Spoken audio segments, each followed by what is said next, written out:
وہ ہم نے کئی سالوں میں نہیں دیکھی، اور یقیناً اس کی اور بہت ٹف چیلنجز ہے ہمارے سامنے جب یہ ہم نے ماحول دیکھا ہے، تو اب کیا ہونا چاہیے؟ دیکھیں کامران، تو یہ بات بالکل صحیح ہے کہ ایک تو اس کو متنازع بنانا ہی نہیں چاہیے تھا، اور جو بھی ایک ہیجان سا پیدا کیا گیا تھا وہ غلط تھا، اور خود ہماری جو سیاسی صورتحال ہے اس کی عکاسی کرتی تھی.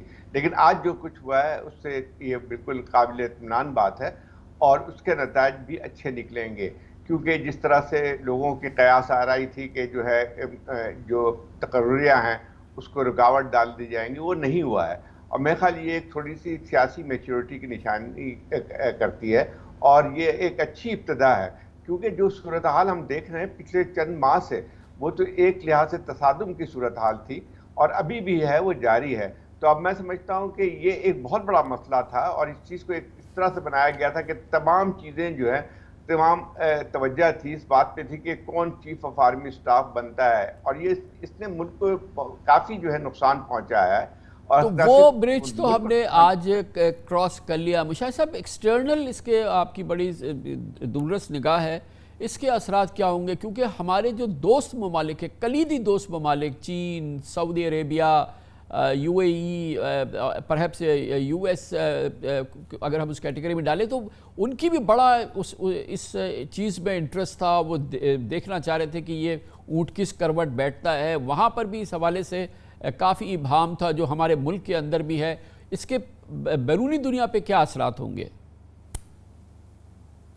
یہ آپ نے کامران خان صاحب بڑا امپورٹنٹ سوال پوچھا کہ میں بھی ابھی حالیہ دورے سے آیا ہوں. میں مصر گیا تھا شارم الشیخ کانفرنس کے لیے، پھر میں ادھر گیا تھا آئی کیپ کانفرنس کے لیے استنبول بھی، ترکی میں بھی، اور کافی لوگوں سے میری ملاقات ہوئی. تو چاہے مغرب کے دوست ہوں، امریکہ ایک طرف ہو یا چین ہو یا سعودی عربیہ، ترکی، یو اے ای، سارے بڑے کنسرن تھے سیاسی صورتحال کے، اور یہ ٹرانزیشن کیسے ہوگی، کتنی سموتھ ہوگی اور کتنے پر اطمینان بخش ہوگی. تو یہ ایک سکون ہو گیا کہ ایک سینٹر آف سٹیبلٹی جو ہے پاکستان کی ریاست کا، جو پاکستان کی آرم فورسز ہیں اور جو آرم فورسز کا ہائی کمانڈ ہے اور لیڈرشپ ہے، وہ تو ایک ٹرانزیشن بہت کامیابی سے ہو گیا. اور میرے خیال میں دائیں بائیں بھی، ہمارے ہندوستان بھی، دوسرے لوگ بھی بڑے غور سے دیکھ رہے تھے. تو یہ ایک سکسیس ہے ہمارے سسٹم کی بھی، اور میں سمجھتا ہوں، میں ایگری کرتا ہوں کہ یہ ایک سائن آف میچورٹی بھی ہے. تو یہ ایک مثبت بات ہے قوم کے لیے بھی اور ہمارے دوستوں کے لیے بھی کہ یہ ایک اطمینان بخش فیصلہ ہو گیا. اور جو حالانکہ ملک میں پولرائزیشن ہے، لیکن جو سب سے کروشل فیصلہ تھا اس میں مکمل اتفاق رائے پایا جاتا ہے اور کوئی دو رائے نہیں ہے. Very good point. گڈ. ظاہر صاحب، اس پہ کیسے اب اس کو بلڈ کرنا ہے نا، یہ تو بہت ہی بیسک فرسٹ سٹیپ ہے، سالڈ فرسٹ سٹیپ ہے، اس میں کوئی بات نہیں ہے.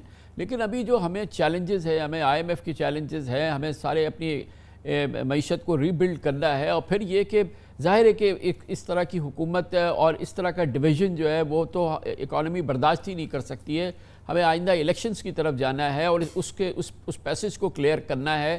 اس کی کتنی امید ہے آج کے بعد آپ کو، اور کتنی ضرورت ہے؟ دیکھیں، میرا خیال یہ کہ اب یہ بالکل آپ نے صحیح کہا ہے کہ اس وقت جو ہے پاکستان کے بہت سے مسائل میں گھرا ہوا ہے، اور سب سے زیادہ جو اس وقت مسئلہ ہے ایک لحاظ سے جو ہے غیر استحکامی پولیٹیکل ایک غیر استحکام جو صورتحال ہے، اس کے ساتھ ساتھ معاشی صورتحال ہے، وہ بہت زیادہ خراب ہے، اور اس کا براہ راست تعلق جو ہے ہماری سیاست کے ساتھ ہے. دیکھیں، معاشی صورتحال جو ہے سب سے بنیادی چیز یہ آتی ہے، ٹھیک ہے بہت سے اس میں غلطیاں بھی ہوئی ہیں، پالیسی کا بھی مسئلہ آتا ہے، لیکن ایک لحاظ سے جو سیاسی صورتحال ہے اس نے بھی معاشی صورتحال کو خاصے خراب کرنا کیا ہے. آج پاکستان کے اندر جو نوعیت بن کے آتی ہے، کہا جاتا ہے کہ ہم اس کی طرف جا رہے ہیں، ڈیفالٹ کی طرف جا رہے ہیں، اور اس کی وجہ سب سے بنیادی چیز یہی ہے کہ جو ہے سیاست میں جو غیر استحکام نظر آتا ہے اس کی وجہ ہے. تو اب میں سمجھتا ہوں کہ اب سیاست دانوں کو کم از کم اور بھی ایک میچورٹی کا سامنا کرنا چاہیے. اس ملک کو ضرورت اس بات کی ہے کہ ایک تو آپ کو ڈیموکریسی کا کانٹریکٹ کرنا پڑے گا، اور دوسرا جو ہے آپ کو معاشی اس پہ جو ہے کم از کم بنیادی چیزوں پہ آپ کو اتفاق کرنا پڑے گا. اس کے بغیر ملک آگے نہیں چل سکتا ہے. نہ صرف ملک آگے نہیں چل سکتا ہے، ڈیموکریسی بھی کام نہیں کر سکتی ہے. تو میرا خیال یہ ہے کہ اب وقت آ گیا ہے کہ اس پولیٹیکل کنفرنٹیشن جو چل رہی ہے اس کو ختم کیا جائے، اور اس کے ساتھ ٹھیک ہے الیکشن ضروری ہے، الیکشن ہونے چاہیے، لیکن اس کے لیے بھی جو آپ کو ایک لحاظ سے جو چند چیزوں کو طے کرنا پڑے گا. کیونکہ پاکستان میں سب سے بڑا مسئلہ تو ایک اور بھی آتا ہے کہ جو بھی الیکشن ہوتے ہیں اس کو متنازع بنا دیا جاتا ہے. ہمیں ایک صاف شفاف الیکشن کمیشن، ایک صاف شفاف الیکشن کا انفراسٹرکچر جنم دینا ہے نئے طریقے سے. مشال صاحب یہ فرمائیے گا کہ ہم بار بار سن رہے ہیں کہ آرمی کا پلیج ہے کہ وہ اب پالیٹکس میں انٹرفیئر نہیں کرے گی، پالیٹکس میں شامل نہیں ہوگی، مگر آج جو پاکستان کی صورتحال ہے جس میں کہ لٹرلی ایک چیلنج ہے ہماری سولیڈیرٹی پہ، ہماری حاکمیت پہ، ہماری خاص طور پہ ہماری اکنامک سروائیول پہ، اور یہ پورے اسٹیٹ کو تھریٹس ہے. کس حد تک جنرل عاصم منیر شاہ اس سے اپنے آپ کو کمپلیٹلی ڈسکنیکٹ رکھیں گے، بالکل وہ اس سے کوئی تعلق نہیں رکھیں گے، اس میں کوئی انٹرسٹ نہیں لیں گے، اور چاہے یہ سیاستدان ایک ٹیبل پر آئیں نہ آئیں اور یہ صورتحال چلتی رہے، تو کیا وہ اس اصول پہ قائم رہیں گے کہ انہیں کسی سیاستدان سے بات نہیں کرنی اور کسی بھی صورت سے پاکستان کے ان معاملات میں دخل نہیں ہونا، چاہے اس سے ملک جتنا بھی کمزور ہوتا چلا جائے اور چاہے اس کی جو ہے بقا کے حوالے سے بھی مسائل کھڑے ہو جائیں؟ میرے خیال میں یہ پاکستان آرمی جو ہے ایک قسم کی ہمارے ملک کی جو ریاست ہے اس کی ایک as an institution centre of gravity بھی ہے، کیونکہ استحکام کے حوالے سے، دہشت گردی کو مقابلہ کرنے کے لیے اور قومی دفاع کے حوالے سے. تو بیسک بات ہے کہ ماضی کی غلطیاں نہ دہرائیں. جو ریسنٹ پاسٹ میں ہوا ہے ایک خلیج سی آ گئی عوام اور فوج کے درمیان، اور وہ basic number 1 priority general Asim Munir شاہ کی ہے as new army chief to restore, بحال کرے اعتماد پاکستانی عوام کا اپنی مسلح افواج کی جو ان کی محافظ ہے اور ان کی دفاع کرنے والی قوت ہے. اور اس کا مطلب ہے کہ وہ واقعی پولیٹیکلی نیوٹرل رہیں اور وہ سیاسی انجینئرنگ یا سیاسی مداخلت سے وہ بالکل دور رہیں، اور یہ جو ملک کو ضرورت ہے دست شفا کی ہیلنگ ٹچ کی اس کو آگے بڑھائیں، اور یہ میرے خیال میں بہت ضروری ہے. سب سے بڑا چیلنج یہی ہے. اور کئی ایشوز ہیں. آج ہماری میٹنگ تھی commission of Balochistan missing persons کی، مثلا یہ بہت بڑا ایشو ہے، ایک بلیڈنگ وونڈ ہے پاکستان کی پالیٹی. یہ ان کو سالو کرنا چاہیے جنرل عاصم منیر شاہ کو. اور اس کے علاوہ جو سیاستدانوں کے لیے بھی چیلنج ہے اب ان کے لیے، they've to rise to the occasion. کچھ رولز آف دا گیم بنائیں آپس میں. پہلے تھا کہ ایک کو استعمال کر کے اور دوسرے کو کریں کہ دا روڈ ٹو اسلام آباد should not lie through Rawalpindi, کہ پہلے وہ ہم سمجھیں وہ ہمارے حق میں استعمال ہو تو بڑا اچھا ہے، پھر ہمارے خلاف استعمال ہو تو بہت برا ہے. تو ہم اپنے فیصلے خود کریں، اور سیاسی دوست بھی جو ہمارے ہیں قیادت، وہ ماضی کی غلطیاں نہ دہرائیں. غلطیاں کرنی ہے تو نئی غلطیاں کریں، کیونکہ وی کی ناٹ افورڈ. اب دیر از نو، اور ایک اپرچونٹی جو ہے اس کو سیز کیا جائے پاکستان کو آگے بڑھانے کے لیے، and the people of Pakistan deserve better. آج کے اہم ترین موضوع پہ ہماری بہت ہی امپورٹنٹ دلچسپ ڈسکشن جاری ہے. چھوٹے سے وقفے کے بعد واپس آتے ہیں.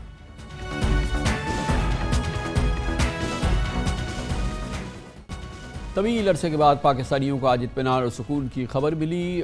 چیف آف آرمی اسٹاف اور chairman joint chief of staff کی تعیناتی کا عمل بحسن خوبی انجام کو پہنچا، اور یہ پاکستان کے لیے ایک عمدہ ڈیولپمنٹ ہے پاکستان کی تعمیر و نو کے لیے. اور اس سے اہم موضوع پر بات کرنے کے لیے ہمارے ساتھ موجود ہیں جناب سینیٹر مشاہد حسین سید، چیئرمین ہے قائمہ کمیٹی برائے ڈیفنس کے سینٹ میں، اور جناب زاہد حسین پاکستان کے نامور سینئر ترین صحافیوں میں سے ایک. زاہد صاحب، اس وقت ایک خلیج سی ہو گئی ہے، سم ہاؤ انپلیزنٹ اور ویری انفارچونیٹ، لیکن اس کو برج کرنا ہے، اور ایک جو فلسٹ کانفیڈنس ہوتا ہے تمام قوم کا، تمام جوانوں کا، تمام خواتین کا، وہ سیاسی صورتحال کی وجہ سے وہ فوج پہ پوری طرح سے 100% ریسٹور ہونا وہ بھی بڑا ضروری ہے. اور پھر ظاہر ہے کہ پاکستان کی بقا کے حوالے سے جو معاملات ہیں، جو چیلنجز، اس کو بھی سنبھالنا ہے.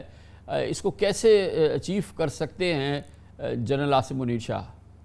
دیکھیں، یہ بات بہت صحیح ہے کہ پچھلے ہم چند مہینوں سے، خاص طور پہلے چند سالوں میں ہم دیکھتے ہیں کہ فوج کا اعتماد جو عوام پہ ہونا چاہیے تھا وہ کم سے کم تر ہوتا چلا جا رہا تھا. اس کو تنقید کا نشانہ بنایا جا رہا تھا، اور جس کی طرف سے کل جنرل باجوہ نے بھی نشاندہی کی کہ جو فوج کی انوالومنٹ رہی ہے سیاست میں، اس کی سب سے بڑی وجہ تھی. اس کے علاوہ اور بھی مسائل ہیں فوج کے لیے، اور اس کو بھی دیکھنا چاہیے جس کی وجہ سے اعتماد کم ہوا ہے. کوئی بھی دنیا کی فوج جو ہے وہ اپنا پروفیشنل ڈیوٹی ادا نہیں کر سکتی ہے اگر عوام کا اعتماد کھو جاتا ہے ان پہ. تو سب سے بنیادی مسئلہ تو یہی آتا ہے. لیکن کامران، ایک اور اس کے لیے کیا کرے کہ یہ بحال ہو؟ اس میں سب سے بڑی بات یہ ہے کہ ایک تو جو کل بات کی گئی کہ سیاسی طور پہ جو ان کا رہا ہے انوالومنٹ یا کسی حکومت کو گرانا، کسی کو کھڑا کرنا، وہ ختم ہونا چاہیے۔ اس کے علاوہ اور بھی ایسی چیزیں ہیں جس پہ جو ہے فوج کے اوپر تنقید کی جاتی ہے، مثلا جیسے ابھی ذکر آیا کہ مسنگ پرسنز کا مسئلہ بن کے آتا ہے، وہ بھی ایک چیز بن کے آتی ہے۔ دوسرا اور بھی آتی ہے کہ جو بہت سارے ایسے بھی چیزیں سوال پیدا ہوتی ہیں جس میں کہا جاتا ہے کہ بھئی فوج نے اپنے جو پروفیشنل ڈیوٹی کا ہٹ کے بہت سارے جو کمرشل انٹرسٹ ڈیولپ ہو جاتے ہیں، اس کو بھی دیکھنا چاہیے کہ اس کا بھی اثر کیا پڑتا ہے۔ لیکن ایک سب سے جو بنیادی چیز مجھے نظر آتی ہے کہ ایک اپارچونٹی موجود ہے سیاست دانوں کے لیے کہ اگر فوج کو سیاست سے ہٹانا ہے، اور جیسے فوج نے اب کہا بھی ہے کہ ہم نہیں فوج دیں گے، لیکن وہ اس وقت تک ہی ممکن ہو سکتا ہے جبکہ خود جمہوری اداروں کو، سیاسی اداروں کو مستحکم کیا جائے۔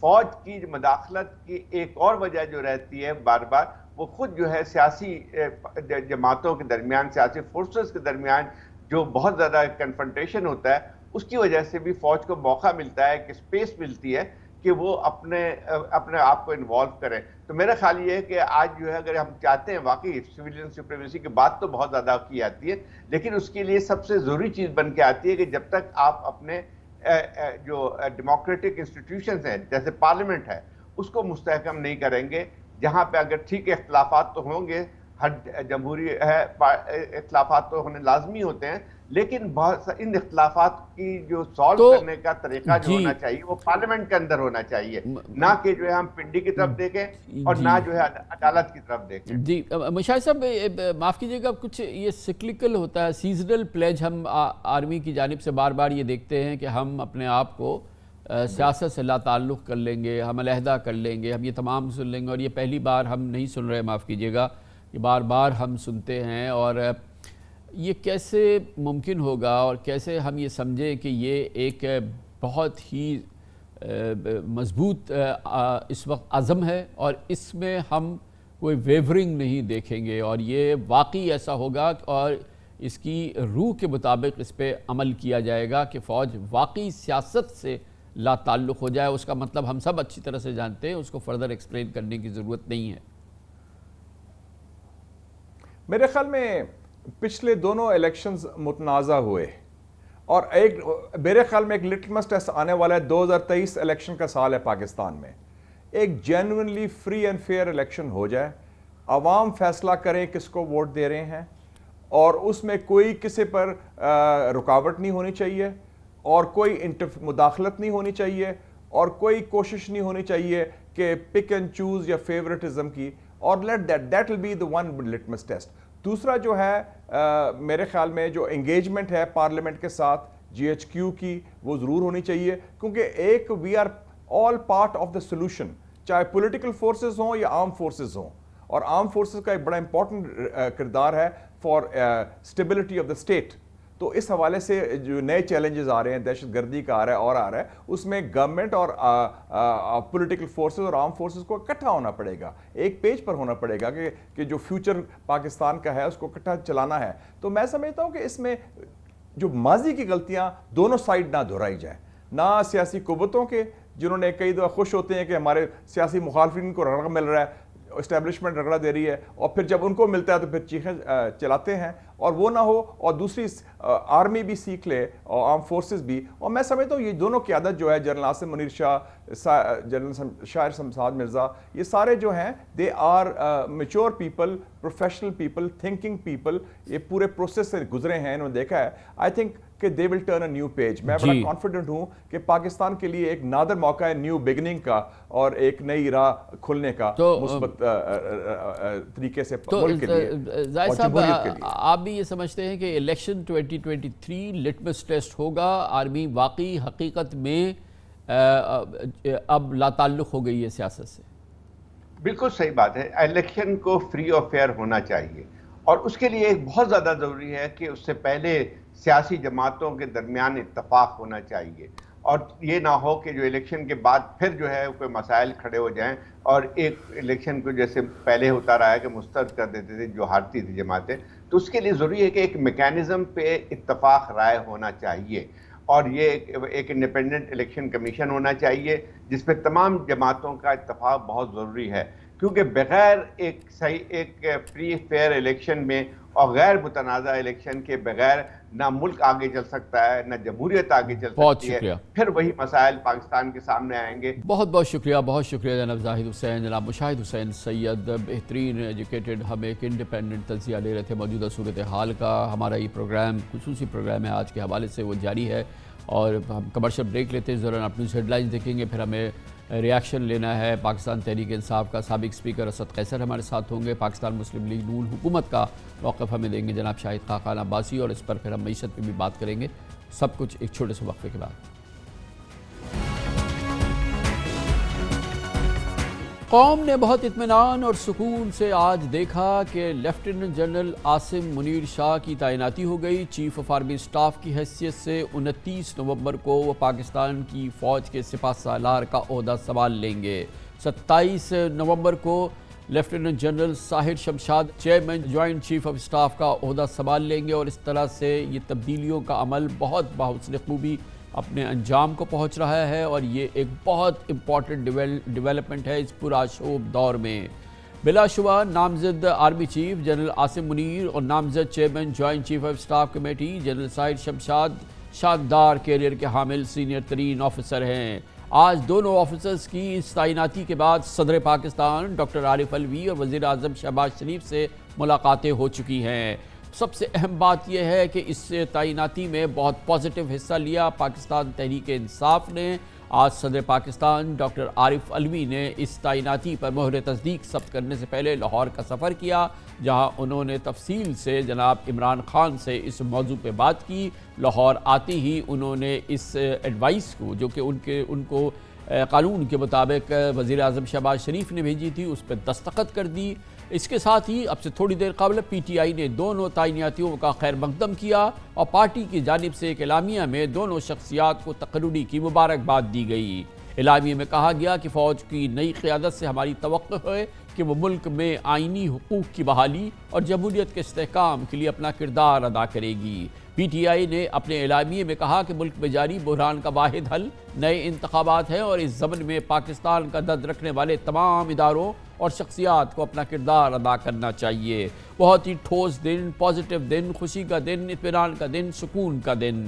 یقیناً پاکستان کی سیاسی قوتوں نے، تمام سیاسی جماعتوں نے اس میں حصہ لیا، اور حد المقدور انہوں نے اس میں اپنا کنٹریبیوشن ڈالا. اب دیکھنا یہ ہے کہ آگے یہ سفر چلتا کیسے ہے. اس پر بات کرنے کے لیے ہم نے دعوت دی ہے. ہمارے ساتھ موجود ہیں پاکستان تحریک انصاف کے مسلسل اسپیکر رہے قومی اسمبلی کے، سینئر رہنما ہے سابق اسپیکر قومی اسمبلی جناب اسد قیصر ہمارے ساتھ موجود ہیں. بہت بہت شکریہ اسد قیصر صاحب. یہ بتائیے گا کہ آج صدر عارف الوی نے بہت ہی اسموتھلی اس کو اسٹیمپ کر دیا.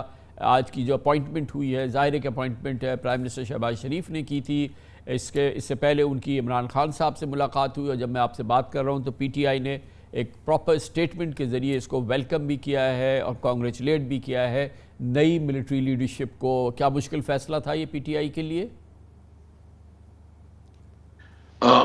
بالکل اس طرح ہے کہ سب سے پہلے تو آپ کو پتا ہے کہ ہم نے پہلے سے یہ اسٹانس دیا ہوا تھا کہ ہمارے کوئی فیورٹ نہیں ہے، نہ ہم کسی کے خلاف ہے، نہ ہم کسی کو چاہتے ہیں. بس جو بھی میرٹ کے اوپر ہو اور جو بھی ایک پروسیجر اور رولز کے مطابق آئے، ہمیں اس کے اوپر کوئی اعتراض نہیں ہے. اور آج ثابت ہو گیا ہے کہ جو ہمارا موقف تھا، جو پبلک میں اور لوگ اس کو شک کی نگاہ سے دیکھ رہے تھے، اور جو میڈیا میں اس کے اوپر بڑی ڈیبیٹ اور ڈسکشن ہو رہی تھی، آج پیسفلی ہوا، اور ہم نے پارٹی کی طرف سے اس کو ویلکم بھی کیا، خیر مقدم بھی کیا ہے. اور ہم امید رکھتے ہیں کہ جو اس وقت جنرل شمشاد صاحب اور خاص کر جو ہے نا جنرل عاصم منیر صاحب، جس کو نئی رسپانسبلٹی ملی ہے، ہم اس کو مبارکباد بھی پیش کرتے ہیں. امید رکھتے ہیں کہ وہ اپنے ادارے کو ایپولیٹیکل رکھیں گے.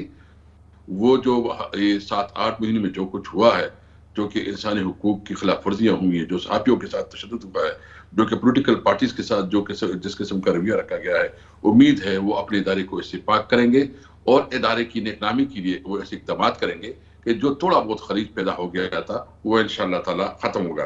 ہم اس سے اچھی امید رکھتے ہیں. اور یہ بھی امید رکھتے ہیں اسد قیصر صاحب یہ بتائیے گا کہ یہ اسی وقت ممکن ہوا کہ جب ایک کنورجنس ہوئی آپ کی اور جو حکومت میں شامل جماعتیں ہیں، جو دو پولیٹیکل لیڈرشپ کی کنورجنس ہوئی، اور اس کے بعد قوم کو یہ بہت عمدہ اور پرسکون خبر ملی. آئندہ کے لیے بھی یقینی طور پہ یہ ناممکن ہے کہ ایک پارٹی جو ہے وہ کوئی اس معاملے کو کسی بھی جو اب ہمارے مسائل ہیں، ہم نے معیشت کے حوالے سے مسائل کو حل کرنا ہے، ہم نے الیکشن کی طرف جانا ہے، ہم نے اس کے لیے ایک بڑا ایک سسٹم ڈیولپ کرنا ہے، انفراسٹرکچر صاف شفاف الیکشن کا ڈیولپ کرنا ہے، لاز کے حوالے سے، نئے الیکشن کمیشن میں تقرریوں کے حوالے سے، یہ تمام معاملات کے حوالے سے آپ کو باہر صورت بہت ٹھوس طریقے سے بیٹھنا ہوگا حکومت کی سیاسی جماعتوں کے ساتھ، اور اسی اسپرٹ کے ساتھ جس کے ذریعے چیئرمین جوائنٹ چیف اور آرمی چیف کی آج اپوائنٹمنٹ ہوئی ہے، اس کو رکھتے ہوئے حکومت کے ساتھ آپ کو اس سلسلے میں بڑی ایک پازیٹیو انگیجمنٹ کرنی ہوگی. اس کے بغیر تو یہ نہیں ہو پائے گا. اس کے لیے تیار ہیں آپ؟ دیکھیں، ہم نے تو کبھی بھی ہردرمی نہیں دکھائی ہے. کامران خان صاحب، آپ کو پتہ ہے کہ جب حکومت پہ تھی اس وقت بھی ہم چاہ رہے تھے کہ الیکشن ریفارم کرے، اس کے لیے ہم نے ایک کمیٹی بنائی. اب بھی ہم نے کبھی بھی، ہم نے صرف ایک ہمارا مطالبہ ہے، ہم پوری الیکشن چاہتے ہیں. پوری الیکشن کا مطلب یہ نہیں ہے کہ ہم ہی ایک ڈیٹ طے کریں. ہم کہتے ہیں کہ یہ ایک ایجنڈا بنائے، اس ایجنڈے میں وہ الیکشن کب الیکشن کرنا ہے اور الیکشن کا طریقہ کار کیا ہو. مطلب الیکشن کی یہ اگر ریفارم چاہتے ہیں، جو بھی چاہتے ہیں وہ ایجنڈے میں ڈالیں. باقی یہ چاہتے ہیں کہ اس میں جو ہے نا ہم اکانومی کے اوپر ڈسکشن کرنا چاہتے ہیں، انٹرنیشنل جو اس کی ایگریمنٹ ہے اس کے اوپر بھی ڈسکشن کرنا چاہتے ہیں. جو کوئی بھی مفاد میں ایشوز ہے ہم اس پہ تیار ہیں. ہم کبھی بھی ڈسکشن، ڈائلاگ سے، مذاکرات سے انکاری نہیں ہے. پرابلم یہ ہے کہ یہ سنجیدہ نہیں ہے. یہ کہتے ہیں مذاکرات کہ ابھی تک انہوں نے کوئی آفر بھی نہیں کیے، اور جو آفر کرتے تو ویسے ہے کہ اس پہ کوئی ایجنڈا، کوئی چیز ایسی نہیں بتاتے جس سے محسوس ہو کہ یہ سنجیدہ ہے. ہم بالکل سنجیدہ مذاکرات کے لیے تیار ہیں، اور ہم چاہتے ہیں کہ اس ملک کو اس کرائسس سے نکالے. یہ ہم سب کا ملک ہے. سب سے پہلے ہمارے لیے پاکستان، اس کے بعد اس کے لیے تو پوچھیں آپ حکومت سے اور اس کی آغاز کریں. یہ لانگ مارچ وغیرہ، یہ پھر ایک افراتفری ہوگی، ایک بہت ہی کیوٹک سچویشن ہے آلریڈی، اس میں مزید ایگریویشن ہوگی اور یہ حالات تو خراب ہوں گے. پہلے چیک کر لیں کہ گورنمنٹ آپ سے بات، وہ کہیں کہ ہم آپ سے بات بالکل نہیں کرنا چاہتے، تو پھر یہ آپ اپنا رائٹ جو ہے اس کو استعمال کریں. مگر آپ اس کو پریشر کر کے پھر آپ بات چیت میں انٹر ہونا چاہتے ہیں؟ جی، ایک تو سب سے پہلی بات یہ ہے کہ یہ حکومت کی ذمہ داری ہوتی ہے کہ وہ جو ہے نا آغاز کرے، وہ ایک سٹیپ جو ہے نا آگے بڑھتی ہے. ہم مسلسل جو ہے نا، جو پبلک میں ہمارے مختلف اسپوکس پرسن آتے ہیں، ہم کہتے ہیں کہ مذاکرات چاہتے ہیں. ہمیں بتائیں ہمارے پاس اور کیا راستہ ہے. یعنی اگر ہماری بات نہ سنیں، ہمارے ساتھ کوئی ایجنڈے پہ بات نہ کرے، صرف جو ہے نا رنا ثناء اللہ جو ہے نا دھمکیاں دیتا رہے، تو پھر کیا ہوگا. دیکھو، ہمارے پاس تو ایک سٹرگل ہے، اور ہم بھی بات بالکل واضح کرنا چاہتے ہیں. میں ایک ذمہ دار پارٹی کے ایک اہم ذمہ دار کی حیثیت سے بالکل آپ کو کیٹیگریکلی کہنا چاہتا ہوں کہ کسی قسم کا تشدد نہ کریں گے، نہ کرنے دیں گے، نہ ہمارے جلوس میں کوئی ہوگی وائلنس ہوگی. ہم ایک پرامن جدوجہد کریں گے، ایک ہمارا جو لانگ مارچ پرامن ہوگا. اس میں ہر قسم کی ہم گارنٹی دینے کے لیے تیار ہیں. لیکن ابھی دیکھ لیں کہ ہمیں جو ہے نا ہیلی کاپٹر کے لیے بھی یہ جو خان صاحب آپ کو پتہ ہے بیمار ہے، وہ تو نہیں آ سکتے اس طرح، تو اس کے لیے کوئی جگہ نہیں دے رہے ہیں. ہمیں اس وقت اسلام آباد میں کوئی یہ جگہ دینے کے لیے تیار نہیں ہے. بس یہ تو ہمارا کانسٹیٹیوشنل رائٹ ہے کہ ہم جو احتجاج کریں. ہم ہر طریقے سے یہ باور کرنا چاہتے ہیں کہ کسی طور پر جو ہے نا ہم کانسٹیٹیوشن کے جو پیرامیٹرز ہیں اس سے باہر نہیں نکلیں گے. ہمارے جو بھی جدوجہد ہوگی وہ قانون اور آئین کے اندر ہوگی. تو ابھی تیاری پوری ہے آج، حالانکہ یہ نئی ڈیولپمنٹ ہو گئی ہے، اس میں کوئی آپ میں کوئی ایڈجسٹمنٹس ہو سکتی ہیں؟ کیونکہ اب یہ بڑی ایک سیریس ڈیولپمنٹ ہے. 26 تاریخ کو آپ لانگ مارچ کرنا چاہتے ہیں، 27 کو نئے چیئرمین جوائنٹ چیف اپنے عہدے کا حلف اٹھائیں گے، 29 کو نئے چیف اٹھائیں گے. تو کیا اس میں کوئی توقف نہیں ہو سکتا، کوئی بریک نہیں آ سکتا کہ پہلے یہ تمام سیٹلمنٹس ہو جائیں اور پھر آپ ٹرائی کریں کہ مذاکرات اوپن ہو سکیں گورنمنٹ کے ساتھ؟ ظاہر ہے کہ گورنمنٹ کو اس میں انیشیٹو لینا ہوگا، لیکن آپ اس کے لیے انتظار نہیں کریں گے؟ بالکل. دیکھیں، سب سے پہلے تو یہ کہ وہ کیا کہتے ہیں، اگر وہ تیار ہے یا اگر وہ سیاست کرنا چاہتے ہیں اور سمجھتے ہیں کہ ہمیں وہ اس کا خیال ہے کہ یہ بند گری میں پھنس گئے، اس کی مختلف جو بات کرتے ہیں، ایسے نہیں ہے. دیکھیے، ہم نے اس کو بتایا کہ آپ اگر چاہتے ہیں کہ یہ بجٹ یہ اسمبلی پیش کر، یہ نہیں ہو سکتا. کامران خان صاحب، آپ بتائیں کہ یہ تو ہماری جو اسمبلی ہے آلریڈی اس کا وقت تو پورا ہو چکا ہے، اور یہ اسمبلی اگر ہم بھی ہوتے تو یہ مناسب نہ ہوتا کہ ہم یہ بجٹ پیش کرتے، لیکن وہ اسمبلی جو کہ 135 ایم این اے سے باہر ہے، وہ ادھوری اسمبلی ہے، وہ کیسے آئندہ حکومت کے لیے بجٹ پیش کرے؟ وہ بجٹ ہوگا کیا؟ مگر مجھے اس بجٹ پہ اسد قیصر صاحب یہ بتائیے گا کہ کیا یہ ممکن نہیں ہے کہ یہ تمام معاملات جو طے کرنے ہیں حکومت کے ساتھ، اور اس میں پورا الیکشن کا پروسیس ہے، پھر اس کا الیکشن کمیشن کے لیے بڑا کریٹیکل بات ہے، اور پھر یہ دوسرے معاملات اگر ہمیں اکانومی وغیرہ پہ کسی قسم کی کوئی انڈرسٹینڈنگ کرنی ہے تو اس کا بیسٹ فورم تو اسمبلی ہے، پارلیمنٹ ہے، جمہوریت ہے، تو یہ وہاں پر آپ جائیں واپس اور وہاں اپنی نشستیں سنبھالیں اور پھر حکومت کو اس معاملے میں بات چیت کریں، انگیج کریں، اس میں مذائقہ کیا ہے؟ کہ کرمان خان صاحب ہم تو بہت آگے بڑھے ہیں، 7-8 مہینے ہم روڈ پہ رہے ہیں، ہمارا کلیئر موقف ہے، اب بھی ہم اپنے موقف سے تو پیچھے نہیں ہٹے ہیں۔ ہم تو کہتے ہیں کہ یہ ایک سازش کے تحت ایک امپورٹڈ حکومت ہے، ایک ناجائز طریقے سے انہوں نے ہماری حکومت ختم کی۔ ہماری دیکھیں 156 کا جو نمائندہ ہے وہ باہر روڈوں پہ ہے، اور جو 84 ممبر کا نمائندہ ہے پرائم منسٹر بنا ہوا ہے، اور عوام نے تو یہ مینڈیٹ تحریک انصاف کو دیا تھا اس وقت کے لیے۔ یہ کہاں سے آ گئے کہ انہوں نے جو ہے نا پوزیشن لی ہوئی ہے؟ ہم صرف ایک مطالبہ کرتے ہیں کہ دیکھیں اس وقت ملک کی اکانومی، ملک کی گورننس، ملک کا جو اس وقت جو ہمارے صدراتوں کی پوزیشن ہے، اس کے لیے فریش مینڈیٹ کی ضرورت ہے۔ وہ مینڈیٹ جو عوام جو ہے نا اپنی لیڈرشپ چنے، اور اس اسمبلی سے نہیں ہوگا۔ ہم بالکل ایسی بات کرنا چاہتے ہیں کہ آئیں، آپ پی ڈی ایم کے پلیٹ فارم سے لڑے، جہاں سے بھی لڑے، ایسا الیکشن ہو جو سب کے قابل قبول ہو۔ الیکشن ریفارم پہ ہم بات کر سکتے ہیں، لیکن یہ نہیں ہو سکتا کہ یہ حکومت جو ہے نا جو کہ غیر قانونی ہے، وہ آپ کو اور اب بھی ہم اس پر بات کرنا آپ کی ضرورت ہے، کیونکہ ابھی ہم نے اگر الیکشن کمیشن آپ کو تسلیم نہیں ہے اور اس میں آپ کو تبدیلیاں کرنی ہیں، اور آپ کو فار انسٹنس آپ کو نیا چیف الیکشن کمشنر چاہیے، یہ تو پھر پارلیمنٹ کے فورم پہ ہی ہوگا، جماعتوں کی بنیاد پر ہوگا، یہ باہر بیٹھ کے تو نہیں ہو پائے گا اسد قیصر صاحب۔ بالکل، یہ اگر ہمارے ساتھ بات کرے اور یہ اس پہ ایگری کرے ہمارے ساتھ کہ کوئی ہمارے ساتھ ڈیٹ طے کرے کہ الیکشن کب کرنا ہے، یعنی ہماری ایک انڈرسٹینڈنگ ہو، اور وہ انڈرسٹینڈنگ نہیں کہ وہ پہلے سے اعلان کرے، ہمارے ساتھ بیٹھ کے ایک میٹنگ پہ متفقہ طور پر ہم طے کرے، تو ہم پھر جو اس کے لیے اگر اسمبلی جانی پڑی تو پھر بھی وہ بھی ہو سکتی ہے، وہ آپشن ہو سکتا ہے، مطلب وہ آپشن ہم وہ رد نہیں کرتے۔ لیکن سب سے پہلے تو یہ بتائیں کہ یہ آیا یہ الیکشن کے لیے تیار ہے کہ نہیں تیار۔ اگر الیکشن کے لیے تیار نہیں ہے تو پھر ہمیں ہماری جدوجہد تو جاری رہے گی، ہم تو روڈوں پہ ہوں گے، ہمارا اسٹرگل تو رہے گا۔ تھینک یو سو مچ سر۔ اسد قیصر صاحب، سابق اسپیکر قومی اسمبلی پاکستان تحریک انصاف کے سینئر رہنما ہمارے ساتھ تھے۔ کمرشل بریک، اب ہم حکومت کا، پاکستان مسلم لیگ نون کا، 13 جماعتی حکومت کا موقف حاصل کریں گے۔ جناب شاہد خاقان عباسی ہمارے ساتھ ہوں گے چھوٹے سے وقفے کے بعد۔ طویل عرصے کے بعد مثبت دن، پرسکون دن، اطمینان کی خبر، اور پاکستانی ایک سکون کا سانس لے رہے ہیں۔ پاکستان کی ملٹری لیڈرشپ کا بحسن خوبی انتخاب ہو گیا ہے۔ وزیر اعظم شہباز شریف نے انتخاب کیا، پاکستان تحریک انصاف نے اس کو ویلکم کیا، مبارکباد دی۔ نئی ملٹری لیڈرشپ کو بلا حیل و حجت صدر نے اس کی تصدیق کی۔ اس طرح سے ایک نئے سفر کا لگتا ہے کہ پاکستان آغاز کر سکتا ہے، ہر لحاظ سے پازیٹیو خبر ہے۔ اس پر ابھی ہم پاکستان تحریک انصاف کا موقف سابق اسپیکر اسد قیصر صاحب سے لے رہے تھے، اب اس پر ہم مزید بات کرتے ہیں۔ اس کے لیے ہمارے ساتھ موجود ہیں سابق وزیر اعظم، سینئر نائب صدر پاکستان مسلم لیگ نون، اور میں بالکل کہنا چاہوں گا کہ پاکستان کے معزز ترین سیاستدانوں میں سے ایک جناب شاہد خاقان عباسی، جنہوں نے کہ نیب سے کسی بھی کنسیشن کو لینے سے انکار کر دیا اس پوری صورتحال میں، اور کبھی بھی انہوں نے کسی ضمانت کے لیے اپنے مقدمات کے حوالے سے اپلائی نہیں کیا۔ بہت ہی احسن بات ہے۔ بہت بہت شکریہ شاہد خاقان عباسی صاحب، آپ ہمارے ساتھ موجود ہیں۔ بہت ہی اوور آل پاکستانیوں کو آج سکون ہوا ہے کہ ملٹری لیڈرشپ کا انتخاب ہو گیا ہے، اور اس میں کوئی کسی قسم کا تنازعہ سامنے آج کے روز نہیں آیا۔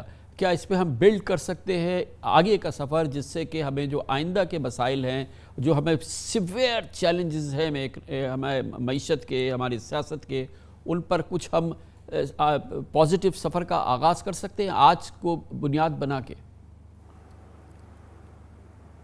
دیکھیں، سب سے جو پہلی بات سمجھنے والی ہے کہ ہمیں یہاں سبق حاصل ہونا چاہیے کہ جو آرمی چیف کی اپائنٹمنٹ کا مسئلہ ہے یہ ہر 3 سال بعد آئے گا، اور اس کو اس طرح زیر بحث نہیں لانا چاہیے جس طرح اس دفعہ میڈیا میں اور ہر جگہ سوشل میڈیا میں ہر جگہ اسپیکولیشن کی گئی۔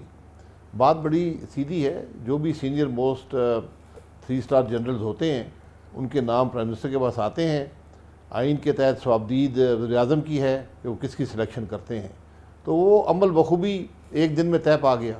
سمری آئی، انہوں نے انتخاب کر دیا، صدر صاحب نے سائن کر دیا. اس میں جو مختلف قسم کی چیم ہو گئی ہیں، کیا سارائیاں ہوئی ہیں، اس سے یقیناً ایک انسٹیبلٹی کا عنصر ملک کے اندر آتا ہے. مگر سر اب ہم نے برج تو کراس کر لیا ہے، یہ والا تو کر لیا ہے، مگر ہمارے چیلنجز تو بہت سیویئر ہیں. آپ سے زیادہ کون جانتا ہے کہ کتنے سیویئر چیلنجز ہیں. کسی ایک سیاسی جماعت کی بس کی باتیں میں بڑے ٹف ڈیسیشن لینے ہیں. نہ پی ٹی آئی وہ کر پائے گی اکیلے، نہ آپ اکیلے کر سکتے. آگے ایم ایف کے جو ہمیں ٹارگٹس ہیں، یہ تمام جو ہمیں سیویئر کرائسس ہے، یہ اس کے لیے تو بہت ہی ایک کنورجنس کی ضرورت ہے نا، جیسے آج ہم نے دیکھی ہم نے. جی آج بھی دیکھی ہے، لیکن دیکھیں میں یہ کہہ رہا ہوں کہ یہ کیا سارائی کا مرکز نہیں ہونا چاہیے تھی اپوائنٹمنٹ. یہ سبق ہے اس میں اندر. اب ہمیں آگے دیکھنا ہے، ملک کے معاملات کو دیکھنا ہے، اور بجائے اس کے کہ ایک دوسرے پر ہم الزامات لگائیں اور بہانے اور عذر پیش کریں اور ایک دوسرے کو کہیں کہ یہ کر گیا وہ کر گیا، آج کے معاملات کو حل کرنے کی ضرورت ہے. اگر ہم نے اس میں کسی پر الزام ہی لگانا ہے تو سب شامل ہیں، پھر اس میں کوئی بھی بری ذمہ قرار نہیں دیا جا سکتا. بالکل. تو اب اس پہ اب معاملات کو حل کرنے کی کوشش کریں. آپ کے پاس بہت سے مشکل فیصلے ہیں. آپ گیس کی قیمتیں دیکھ لیں، 3 سال سے نہیں بڑھی. آج آپ 1000 روپے کی گیس جو ہے وہ 640 میں اوسطاً بیچتے ہیں. یہ ممکن نہیں ہے. اس طرح بجلی کے معاملات ہیں، وہاں بھی قیمتیں نہیں بڑھیں، ان کو بھی آپ کو مینیج کرنا پڑے گا. ملک کے کرنٹ اکاؤنٹ ڈیفیسٹ ہیں، ملک کے فزیکل ڈیفیسٹس ہیں، ہر طرف ایک مسائل کا معاملہ ہے. اس سب کا اثر جو ہے وہ آپ کی کرنسی پر پڑتا ہے. جب کرنسی کمزور ہوتی ہے، ملک کے اندر مہنگائی بھی بڑھ جاتی ہے، کیونکہ جو چیز بھی ہم امپورٹ کرتے ہیں اس کی قیمت بڑھ جاتی ہے. آپ کے جو سود کا معاملہ ہے، 2018 میں 1500 ارب تھا، آج 4000 ارب پہ پہنچ گیا. تو یہ بڑے سیریس چیلنجز ہیں. تو آج ہمیں یہ ایک دوسرے پر الزامات لگانے کے بجائے کچھ مل کر ان سب چیلنجز کا مقابلہ کرنے کی ضرورت ہے. تو اس وقت جو سب سے پیراماؤنٹ چیلنج ہے، جس کو سب سے پہلے آپ کے خیال میں ہمیں اپنے معاشی ایگزسٹنس کو سنبھالنے کے لیے ضروری ہے، جس کو کہ ہمیں فوراً مقابلہ کرنا ہے، وہ کیا ہے؟ جی وہ معیشت ہی ہے. آپ کے جو معاشی چیلنجز ہیں، میں نے آپ کو بتایا، اب 4-5 ایگزامپلز رکھی ہیں. یہ بڑے بہت ہی سیریس کرائسس ہیں، اور جو بھی فیصلے کرنے پڑیں گے اس کی ایک سیاسی قیمت ہوگی.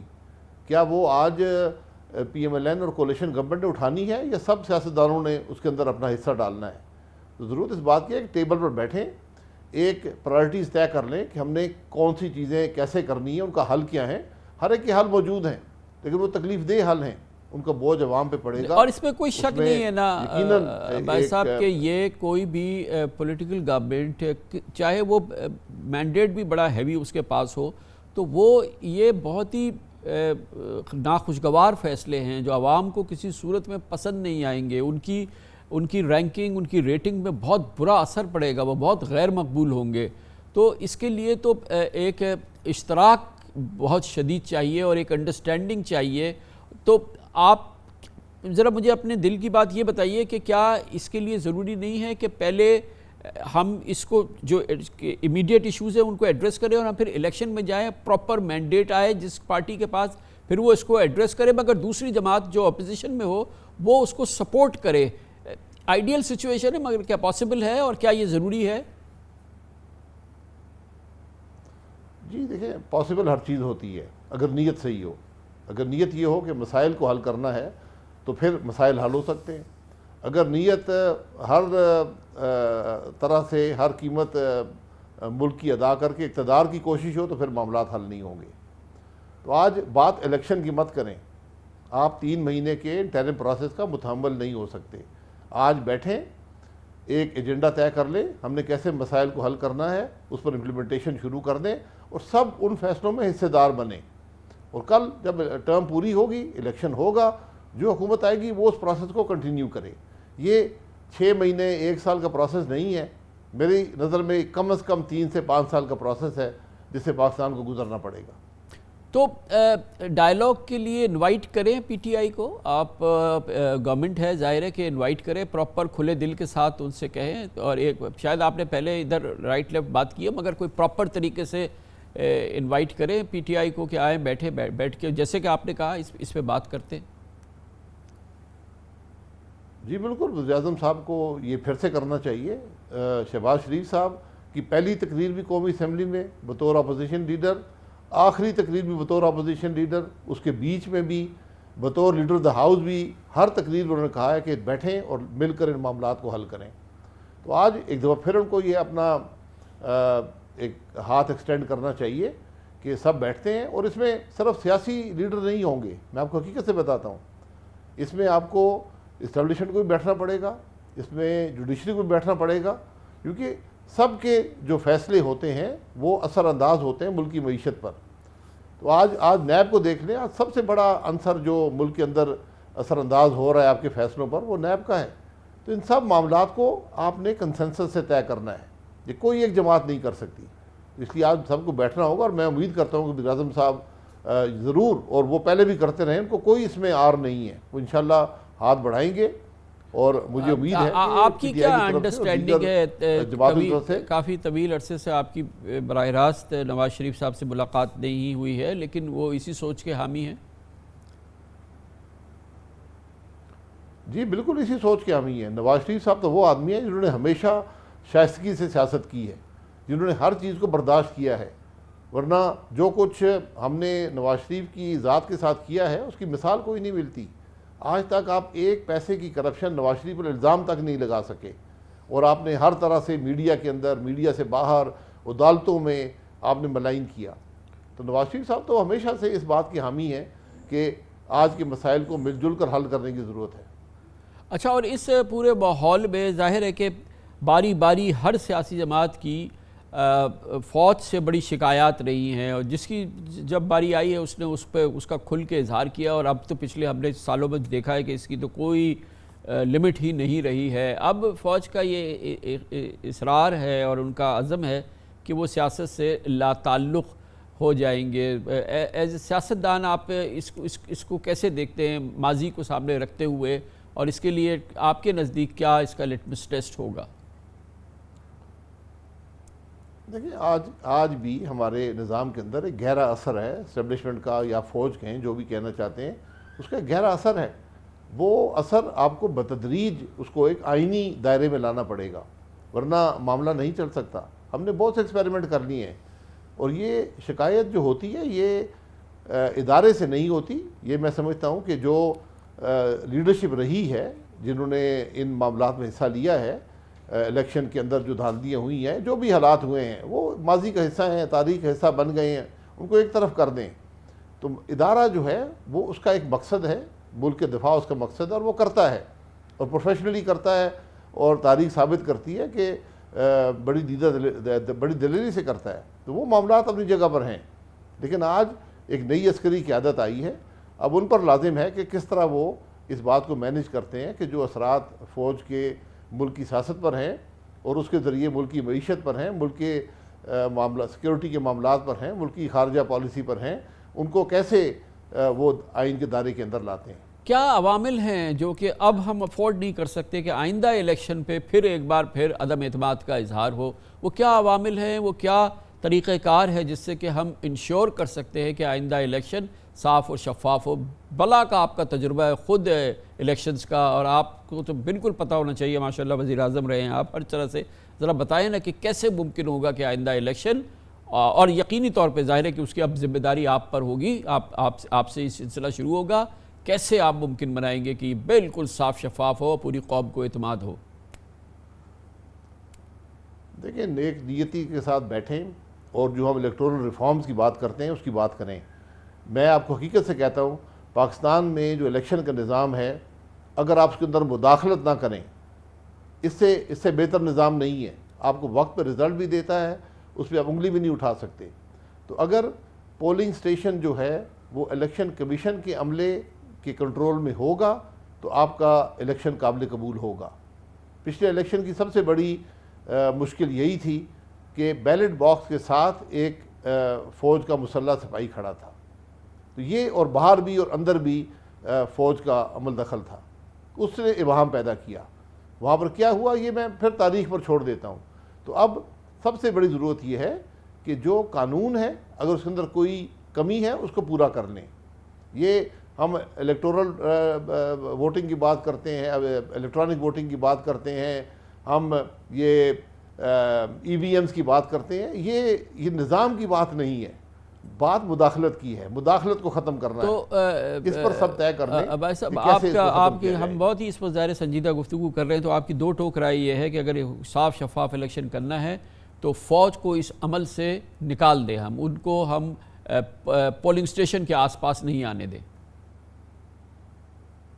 جی, سیکیورٹی معاملات پولنگ سٹیشن سے جو دور ہوتے ہیں, جہاں پر سیکیورٹی کے عمل ہوتے ہیں, وہاں سے آگے فوج کو نہیں آنا چاہیے. جب فوج آتی ہے پولنگ سٹیشن کے احاطے کے اندر یا جہاں پر پولنگ ہو رہی ہو اس کمرے کے اندر اگر موجود ہو تو پھر ابہام پیدا ہوتا ہے.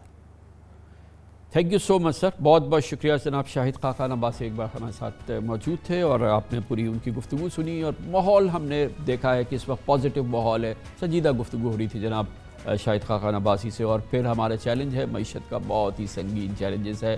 ماہرین سے آپ کو بتاتے ہیں کہ اس کو کیسے نمٹ سکتے ہیں اور اس کے لیے کتنا ضروری ہے ہمارے سیاستدانوں کی آپس میں اشتراک اور ایک معیشت کے حوالے سے کوئی چارٹر آف اکانومی, اس قسم کی کوئی صورتحال. چھوٹے سے وقفے کے بعد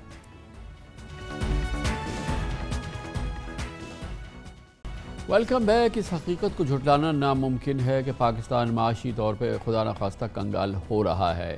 اقتدار کی کھینچا تانی نے ملکی معیشت کا کچومر نکال دیا ہے. پچھلے 7 ماہ سے تو ملک پر ڈیفالٹ ہونے کے خطرات منڈلا رہے ہیں اور یہ مزید سنگین ہو رہے ہیں. اب ملک میں اہم تعیناتی پر عمل درآمد کے بعد لازم ہے کہ قوم کو ایسا پیغام ملے جس سے ملک میں معاشی دیوالیہ ہونے کے خدشات کو کچھ قرار مل سکے. آرمی چیف جنرل باجوہ نے بھی کل اپنے الوداعی خطاب میں اس تلخ حقیقت کو بہت زور دے کے بیان کیا کہ پاکستان جس سنگین معاشی بحران کا شکار ہے, کوئی ایک پارٹی ملک کو اس بحران سے نہیں نکال سکتی. تمام سٹیک ہولڈرز کو اپنا محاسبہ کرنا ہوگا, ماضی کی غلطیوں سے سیکھ کر پاکستان کو اس بحران سے نکالنا ہوگا. بلا شبہ ملکی معیشت کے تمام اشاریے خطرے کی گھنٹی بجا رہے ہیں. مہنگائی 25.7%, 800 ارب روپے کے منی بجٹ کی IMF کی فرمائش ہمارے سامنے ہے اور اسٹیٹ بینک کے زر مبادلہ کے ذخائر 6 ہفتے کی ضرورت سے بھی کم رہ چکے ہیں. پچھلے مہینے FBR کی ٹیکس وصولی کے ہدف میں 17% کمی آئی. مالی سال میں جو ہمارے ریمیٹنسز ہیں اس میں 6% کمی آ چکی ہے. اس میں اضافے کا خدشات ہیں. غیر ملکی سرمایہ کاری میں تو 90% کمی آئی ہے. روپے کی قدر میں معمولی ریکوری بھی رک گئی ہے بلکہ ڈالر مارکیٹ سے ناپید ہو چکا ہے.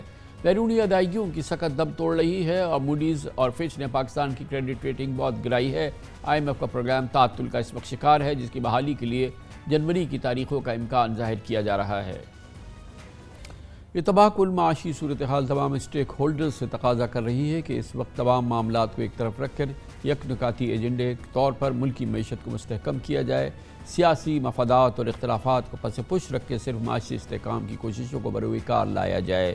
بہت سنگین ہمیں چیلنجز کا سامنا ہے, معاشی چیلنجز, جیسے جنرل باجوہ نے کہا کہ کسی ایک سیاسی جماعت کے بس کی بات نہیں ہے. بہت مشکل فیصلے کرنے ہیں اور ان مشکل فیصلوں پر اسی وقت عمل درآمد ہو سکتا ہے اور وہ کیے جا سکتے ہیں کہ جب تمام سیاسی جماعتیں اس سے سیاسی فائدہ اٹھانے کی کوشش نہ کریں, کیونکہ غیر مقبول فیصلے ہوں گے اور یہ جو بھی حکومت ان فیصلوں کو کرے گی یقیناً اس کی سیاسی مقبولیت کو بہت زک پہنچے گی. مشکل صورتحال میں مشکل فیصلے, مگر اس کے لیے قوم کو متحد ہونا ہے, پھر قوم کی لیڈرشپ کو متحد ہونا ہے اور یہ چیلنجز سنگین ہیں, سنگین ترین ہیں. ان پر ہم بات کرتے ہیں اور اس کے لیے ہمیں جوائن کر رہے ہیں. ہمارے ساتھ واشنگٹن DC سے موجود ہے جناب عزیر یونس, اٹلانٹک کاؤنسل میں پاکستان کے ڈائریکٹر ہیں, اور ہمارے ساتھ ہیں ہمارے ملک میں بہت ہی عمدہ ہے معاشی امور کے ماہر, chief executive officer top line security جناب محمد سہیل.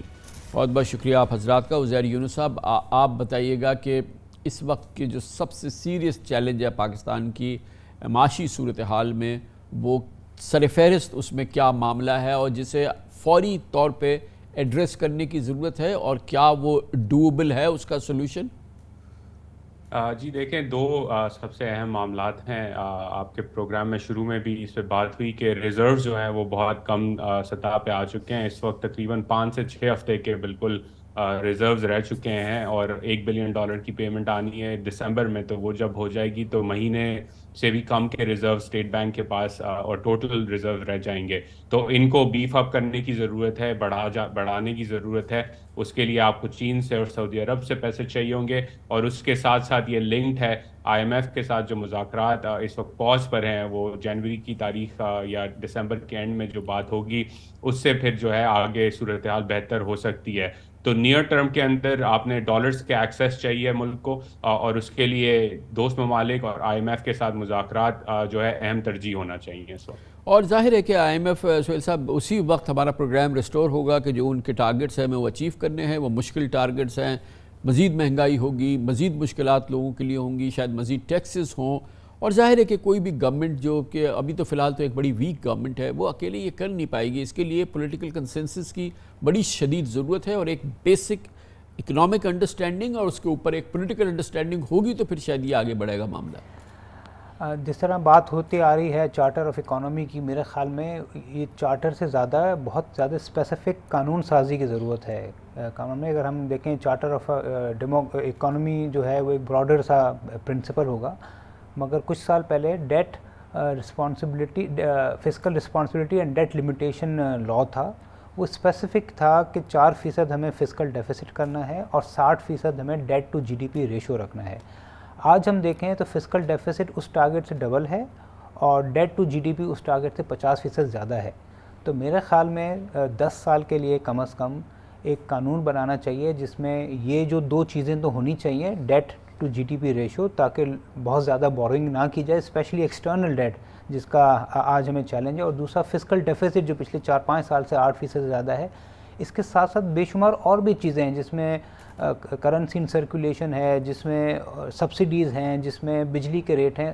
ایک 10 سال کا ایگریمنٹ ہونا چاہیے اور اس کی قانون سازی ہونی چاہیے کہ کوئی بھی حکومت جو ہو وہ 2/3 میجورٹی کے علاوہ اس کو چینج نہیں کر سکے.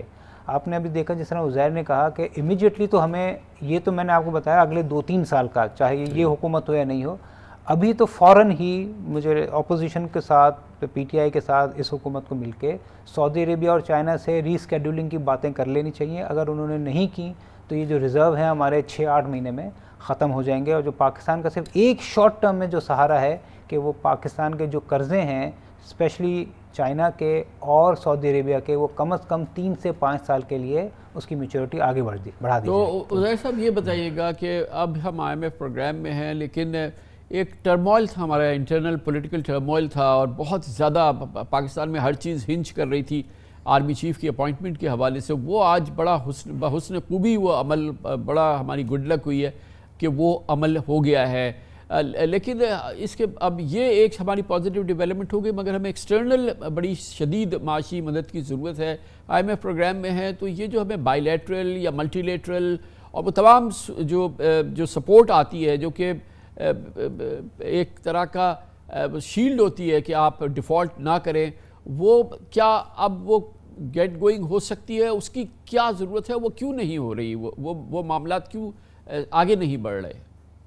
جی ایک بات میں پہلے ایڈ کر دوں، جو قانون سازی کی ہو رہی تھی اس کے اندر اس کے ساتھ ساتھ عمل درآمد بھی ضروری ہے. اب اسٹیٹ بینک کو آٹونومی دی گئی، مہنگائی قابو میں نہیں آ رہی، اور اسٹیٹ بینک سے کوئی پوچھ نہیں رہا پارلیمان کے اندر کہ جی آپ ناکام کیوں ہو رہے ہیں، یہ تو بتا دیں. بھارت کے اندر انفلیشن کا جو مینڈیٹ ہے اس سے آگے گئی تو ریزرو بینک آف انڈیا کو پارلیمان نے طلب کیا کہ آپ ایکسپلینیشن دیں کہ وجوہات کیا ہیں اور کیا ہم کر سکتے ہیں بہتری لانے کے لیے. تو پہلی بات تو یہ عمل درآمد ضروری ہے. اب آپ کا سوال جہاں تک ٹھہرتا ہے، دیکھیں یہ بات میں آپ کے پروگرام میں پہلے بھی کہہ چکا ہوں کہ اندرونی اگر عدم استحکام ہوگا سیاسی طور پہ، تو بیرونی دوست جو ہیں، چین ہو گیا، سعودی عرب ہو گیا، وہ آپ کے معاملے میں پڑھنا نہیں چاہیں گے. اور اس کی وجہ صرف یہ ہے کہ آج اگر سعودی عرب کہہ دیتا ہے کہ $5 ارب ہم آپ کو دے رہے ہیں، اور عمران خان صاحب سڑک پہ آ کے راولپنڈی میں کل آ کے کہہ دیں کہ محمد بن سلمان جو ہیں وہ اس حکومت کو، اس امپورٹڈ حکومت کو پراپ اپ کر رہے ہیں، تو یہ ایک ڈپلومیٹک ایشو بن جائے گا. تو وہ اس معاملے میں پڑھنا نہیں چاہتے. آرمی چیف کی اپوائنٹمنٹ ہو گئی، اچھی بات ہے، لیکن ابھی بھی عدم استحکام موجود ہے اور مذاکرات ہونے چاہیے. الیکشنز کی تاریخ کس طرح سے پارلیمان میں PTI کو واپس آنا چاہیے، کیونکہ اس وقت PTI تو پارلیمان میں ہے ہی نہیں.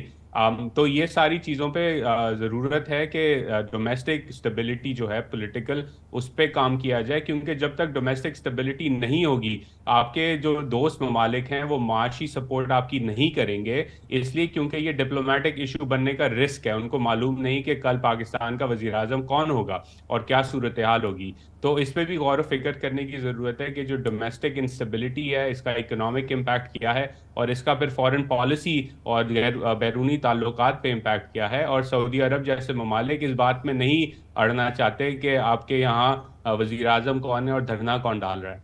تو سہیل صاحب، اب ایکسٹرنل ہماری جو لائبلٹیز ہیں وہ بڑا ایک سیریس ایشو ہے، اور یہ ریزروز کے بارے میں بھی خیال یہ ہے کہ اس میں بھی یہ بڑے فریجائل ہیں، یہ ریزروز بھی جو ہیں یہ بڑے فریجائل ہیں، تو ان کو پراپ اپ بھی کرنا ہے، اور پھر ہمیں ہر صورت میں اس بات کو یقینی بنانا ہے، کیونکہ وہ بہت بڑا ایک امیج پرابلم ہو جائے گا اگر ہم واقعی ڈیفالٹ کر گئے. اور تمام ماہرین یہ سمجھتے ہیں کہ if not weeks we are a few months away، جبکہ ہم نہیں سسٹین کر سکیں گے، اور دنیا تو یہ سمجھتی ہے کہ ہم یہ 5 دسمبر والی لائبلٹی بھی شاید پوری نہ کر سکیں، لیکن 5 دسمبر کی بھی کر لیں تو 2024 کے بانڈ، 2025 کا پاؤنڈ، یہ تمام چیزیں جو ہیں اس پر شدید خدشات ہیں. اور پھر ہماری جو آگے ہماری پیمنٹس ہیں، یہ $34 بلین ہمیں اس سال ادائیگیاں کرنی ہیں، تو یہ ڈیفالٹ والی جو صورتحال ہے اس کو سیریسلی کیسے ہم کاؤنٹر کر سکتے ہیں؟ جس طرح کامران بھائی میں نے آپ کو کہا کہ اس میں اپوزیشن کو یہ کولیشن گورنمنٹ کے ساتھ بیٹھنا پڑے گا، کیونکہ ان کے ہی فائدے میں ہے. اگر پی ٹی آئی کو اگلا الیکشن لگ رہا ہے کہ وہ جیت جائے گی، تو اگر ایک 10 سال کا ریٹن ایگریمنٹ اکانومی پہ ہو جاتا ہے تو میرے خیال میں سپورٹ زیادہ اس کو مل جائے گی. تو یہ آپ صحیح کہہ رہے ہیں کہ 4-6 مہینے تک تو ہم ریزرو سنبھال سکتے ہیں. آپ کو دوسرا سوال ہے کہ سب سے بڑا ایشو آج شاید کرنٹ اکاؤنٹ کا پاکستان کا نہیں رہا، کیونکہ وہ تو حکومت نے امپورٹس کو روک کر $300-400 ملین منتھلی کر دیا ہے. جو سب سے بڑا ایشو ہے وہ ہے $20 سے $22 بلین اگلے 3 سال ہر سال ہمیں ری پیمنٹ کرنی ہے، اور اس میں سے کوئی 8 سے 10 بلین صرف چائنا اور سعودی عربیہ کا ہے.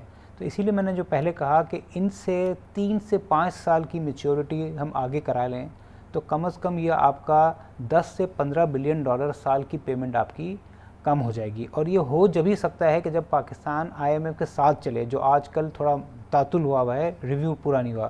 اور ہو سکتا ہے IMF یہ بھی باور کرائے کہ آپ نے اپنے فسکل ڈیفیسٹ کو 5% کرنا ہے، آپ نے اپنے کرنٹ اکاؤنٹ کو 0 کرنا ہے، جس کی وجہ سے روپے میں پریشر بھی آ سکتا ہے، انٹرسٹ ریٹ بھی بڑھ سکتے ہیں. تو اس کے علاوہ میرے خیال میں اور کوئی چارہ ہے نہیں. بہت بہت شکریہ جناب محمد سہیل. جناب عزیر یونس ہمارے ساتھ موجود تھے. مگر یہ کہ پاکستان میں معاشی استحکام آئے، اس کے لیے معاشی ایک نظام بنانا ہے ہمیں، جس میں تمام سیاسی جماعتوں کو شریک ہونا ہے، اور میثاق معیشت کی ضرورت ہے، اور ٹھوس میثاق معیشت کی ضرورت ہے. اس پر بات کی ہے خود جناب اسحاق ڈار نے. ان کا کہنا ہے کہ اس موضوع پر ان کی ٹھوس گفتگو ہوئی ہے صدر پاکستان عارف علوی کے ساتھ. اگر اس پر کام ہو جائے تو یقیناً پاکستان کے لیے بہت عمدہ خبر ہوگی.